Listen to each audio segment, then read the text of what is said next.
O atual chefe do Executivo garopabense foi o primeiro progressista a ser reeleito na capital catarinense do surf.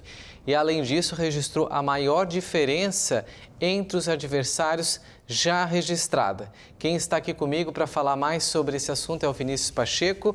Vinícius, boa noite, bem-vindo. Ontem o dia foi intenso, de cobertura, e a gente começa perguntando para você trazer esse panorama dessa diferença na história política de Garopaba. Foi a primeira vez que um candidato, frente ao segundo colocado, teve uma vantagem tão expressiva, Boa noite, Tiago. Boa noite a todos que nos acompanham aqui no Pix News.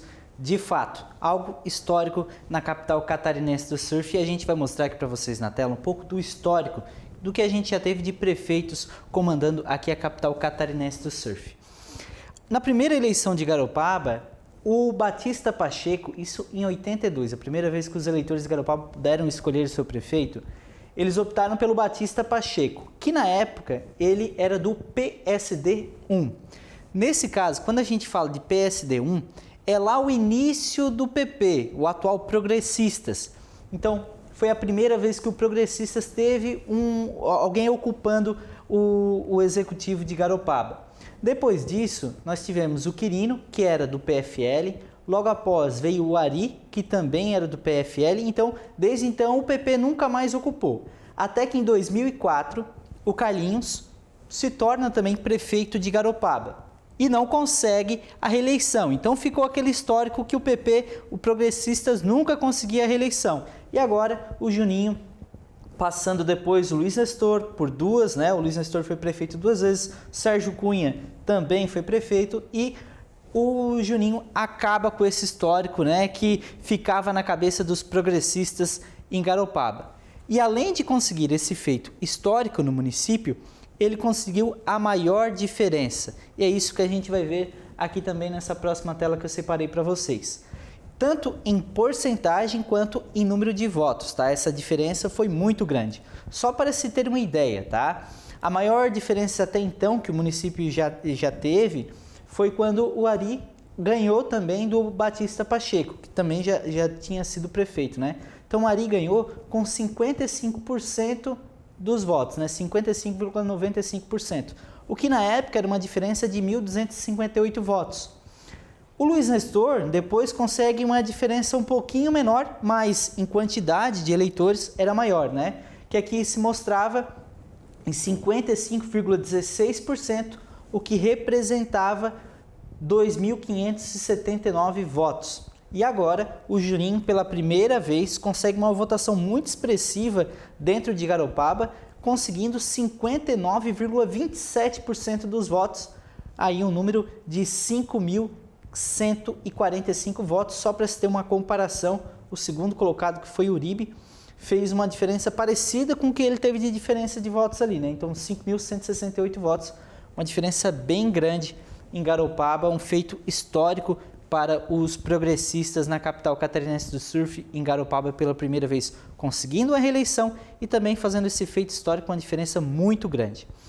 Um fato também que chama a atenção, e a gente já vinha falando também durante a programação ontem, no domingo, durante a apuração dos votos, é com relação à abstenção de votos, a abstenção dos eleitores. E a gente vai mostrar na próxima tela o que isso ocasionou. Em Garopaba, essa eleição não foi a maior abstenção em porcentagem. Por quê? Na eleição passada, 22,51% dos eleitores aptos a votar não foram às urnas. Nessa eleição, foi 21,55%. No entanto, isso representa em número de eleitores um pouco mais. Afinal de contas, o eleitorado garopabense aumentou de 2020 para 2024. Então, agora não foram às urnas 4.985. Então, mais pessoas deixaram de ir, mas pela porcentagem, pela quantidade de pessoas aptas a votar, essa porcentagem ficou menor. Então, outro ponto que chama atenção, Vinícius, foi uma abstenção alta? Foi, mas está na média de Santa Catarina. Na eleição passada, por exemplo, ficou até abaixo da média, embora tenha sido a maior porcentagem, a maior abstenção registrada em Garopaba. Na eleição passada foi 29% e nessa ficou 21%. Então, Garopaba ficou um pouquinho abaixo da média. Falando sobre isso, a gente vai ver agora como ficou a Casa de Leis em Garopaba. Os 9 vereadores eleitos. Então a gente teve o mais votado pelo PP, o Edmundo, o mais votado de todos, na verdade, o Edmundo. Na sequência a gente teve o Jairo da Mecânica e o Felipe do Agro. Então todos os 3 do PP. O Sérgio Jacaré, que hoje também está mais alinhado à situação, ao atual governo, ele que é do PL, fez a mudança do MDB para o PL, conseguiu uma cadeira na Câmara de Vereadores. Pela primeira vez, o PT vai ocupar uma cadeira na Câmara de Vereadores com o Rodrigo Oliveira. O Aires do Cezoca, então, conseguiu a 4ª cadeira do PP. Então, com isso, o governo de Garopaba vai ter maioria. Se hoje o Sérgio Jacaré permanecer com a situação, permanecer com o governo, a tendência é que os projetos, a tendência é que sejam aprovados com mais facilidade.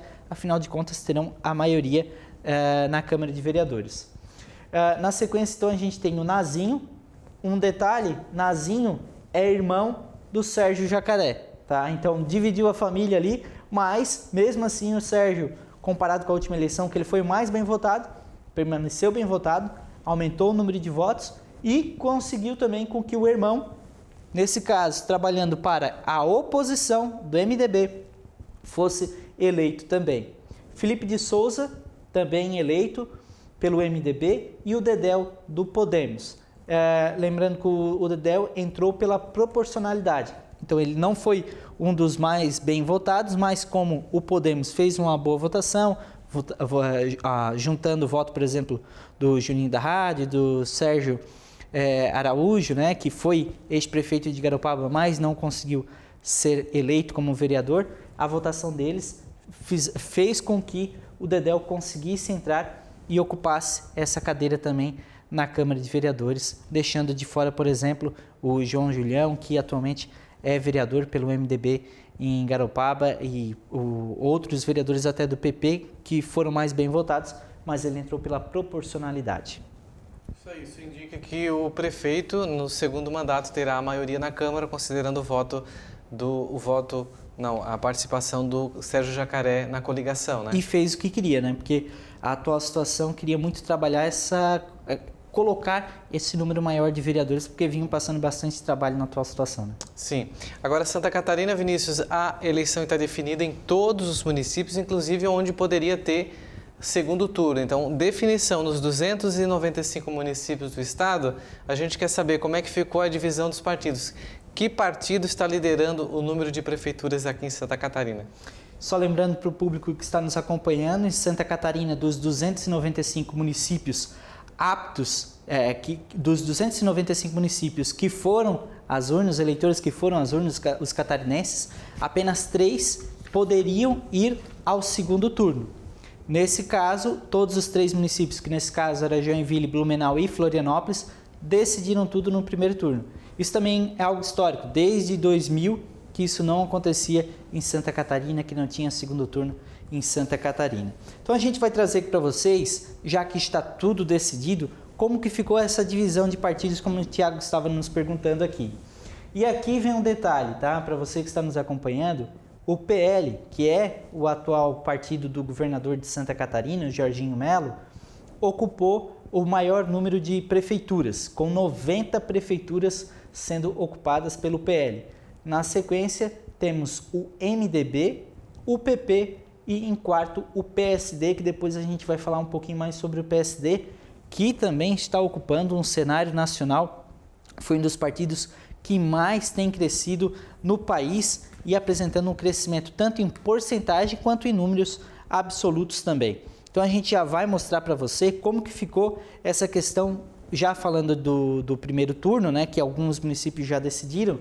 Então, olha só, o PSD no cenário nacional, nas prefeituras que já está tudo decidido, foi o partido que mais cresceu, tá? O PSD, só para a questão de comparação, em 2020 ele ocupava, o PSD, partido criado pelo Kassab, em 2020 ocupava 650 prefeituras. Agora, em 2024, nessas eleições, foi para 878 prefeituras. Então é um crescimento de 35% e números absolutos são 228 prefeituras a mais. Agora aqui o PSDB, outro detalhe que a gente vai chamar aqui, que agora está com 269 prefeituras, foi um dos que mais caiu. Aí o PSDB tendo essa desidratação, né? Ele que saiu na eleição passada de 512 prefeituras em 2020, indo agora para 269. Falando em crescimento, o Republicanos foi o segundo que mais cresceu. Então, o Republicanos, que aparece aqui na sexta colocação, com 468 prefeituras, na eleição anterior, ele tinha 208 prefeituras. Então, foi um crescimento de 107%, crescendo bastante. Outro partido que cresceu também bastante, foi o terceiro que mais cresceu, 48%, foi o PL, que saiu de 345 prefeituras para 345 em 2020 para 510 nesta eleição. E o PT, o partido do nosso presidente da República, foi um dos partidos que também teve queda, 39% de queda. Ele que já vinha nessa desidratação na eleição passada, 2020, onde tinha 179 prefeituras, ele tinha 248, ele teve uma queda aqui de 38%. Ele teve uma queda de 179 prefeituras também, o PT, na representação nacional. E aí agora a gente vai falar também sobre o segundo turno, porque aqui a gente está falando das prefeituras já decididas, e esse é o que a gente já tem consolidado, mas isso pode crescer, principalmente PL, União Brasil, porque ele tem prefeitos disputando o segundo turno, é o que a gente vai mostrar na nossa próxima tela. A tela dos partidos que ainda vão para o segundo turno, depois ali, essa é a outra tela. Número 7. Isso. É a tela que a gente vai ter das prefeituras que vão disputar ainda o segundo turno. Essas são das capitais, dos prefeitos que vão ocupar, né? Um pouco antes.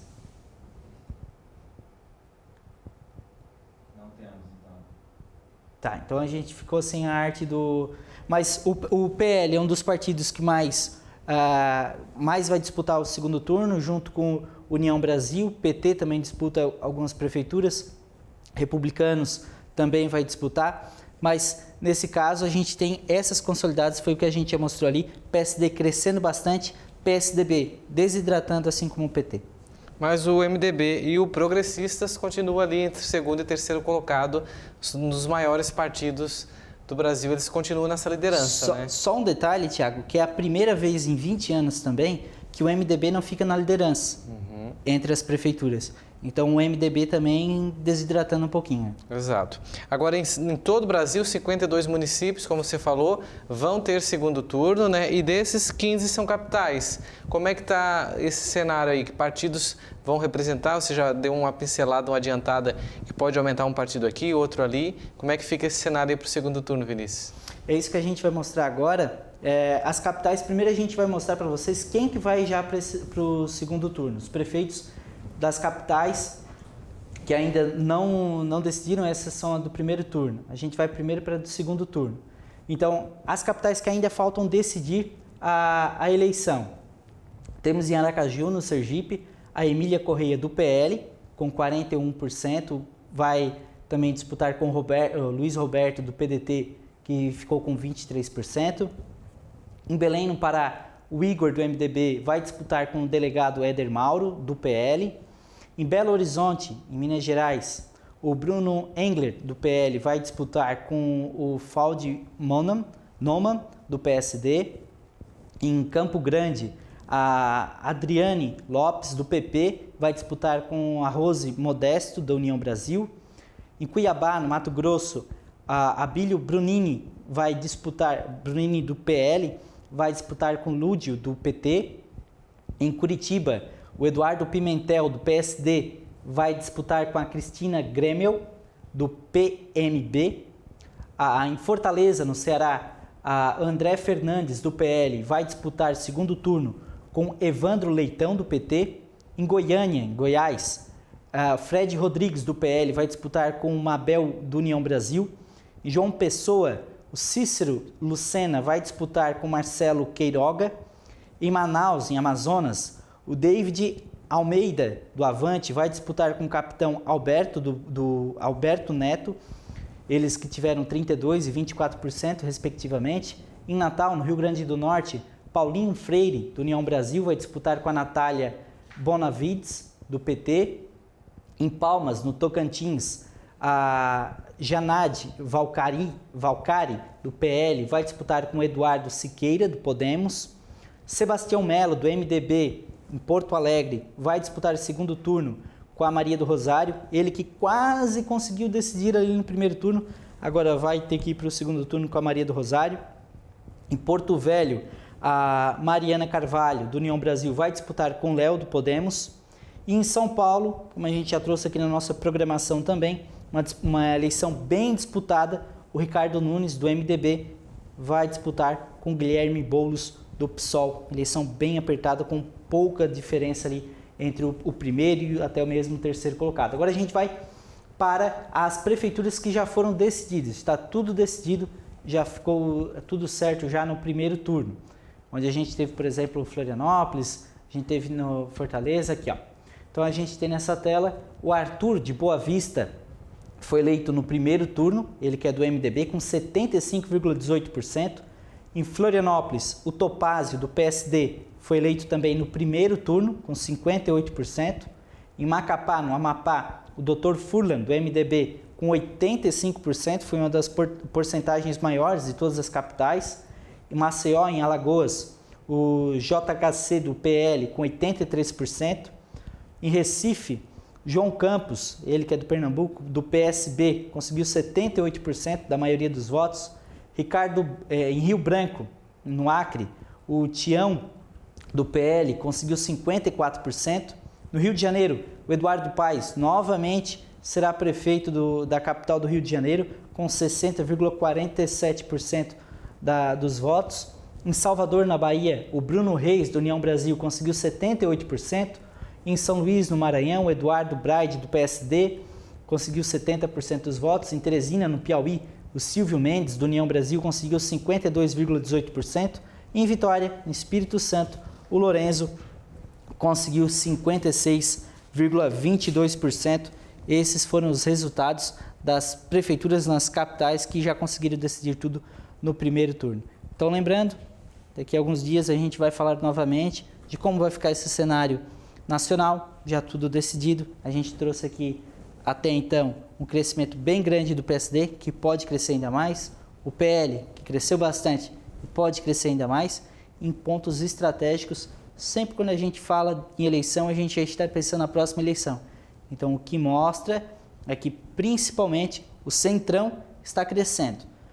Muito provavelmente, nos últimos anos, a gente tem visto soltar muito dinheiro para esses partidos, né? Onde eles conseguem ali nos seus currais eleitorais e soltar esse dinheiro, fazer algumas obras importantes, isso se reverte em voto. Então, como vai ser a postura agora do governo federal após essas eleições é o que a gente vai ter que entender, porque, claro, eles estão pensando também na próxima eleição. São as famosas emendas, né? E agora as emendas secretas que Flávio Dino tanto tinha medo, por isso mandou até suspender antes da eleição, né? Dizendo que nada tem a ver com pleito eleitoral, a gente sabe que a história é outra. Me chamou a atenção que, na sua análise ali, no que vai para o segundo turno, o PL pode ter mais 6 prefeituras, o MDB realmente um pouco mais desidratado. Para o segundo turno tem apenas 3 candidatos, incluindo o candidato, o atual prefeito de Porto Alegre, que pode ir à reeleição com a Maria do Rosário. É outro partido que tem que se reinventar, né? Já tentou, não é só mudar o nome, como fizeram algum tempo atrás, né? Tirar o P, né? Tem que se reinventar, tem que trabalhar, porque está vendo que está perdendo espaço também, assim como a gente tem visto o PSDB bem desidratado. Vinícius, obrigado, uma boa noite para você. Obrigado.